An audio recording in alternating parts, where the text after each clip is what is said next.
না মানে এটা কি ঠান্ডা পড়েছে আমি বুঝতে পারছি না, আমি সিকিমে আছি না কলকাতায় আছি।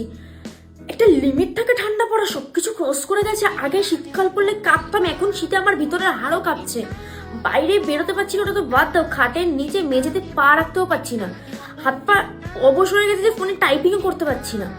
আর ট্যাঙ্কির জল তো বাদ দাও, মনে হচ্ছে আন্টার্কটিকায় আমার ট্যাঙ্কি, ওখানে পেঙ্গুইন এসে বসবাস করছে। ট্যাঙ্কির জল গায়ে দিলে মনে হচ্ছে আমাকে কারেন্টের শর্ট দিচ্ছে ভাই, এত ঠান্ডা।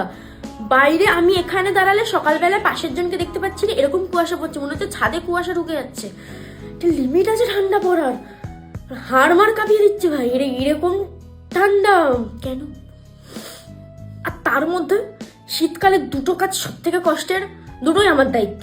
এক, স্নান করা, সবার দায়িত্ব মানলাম, শীতকালে প্রত্যেকদিন স্নান করতে হচ্ছে, সব থেকে বড় কাজ। আর সেকেন্ড, বিছানা তোলা ভাই, ওই দায়িত্ব আমার। শীতকালে বিছানা পেতে শুতে তো ভাল লাগে 4-5টা কম্বল দিয়ে, পরের দিন যে বাড়ির বিছানা তোলে সেই একমাত্র বোঝে ওই কম্বল ভাঁজ করে। মাকে বোঝায় যে একটু পরে তো আবার কম্বল খুলবো, তাহলে ভাঁজ কেন করব, কিন্তু মা ওটা ভাঁজ করতেই হবে।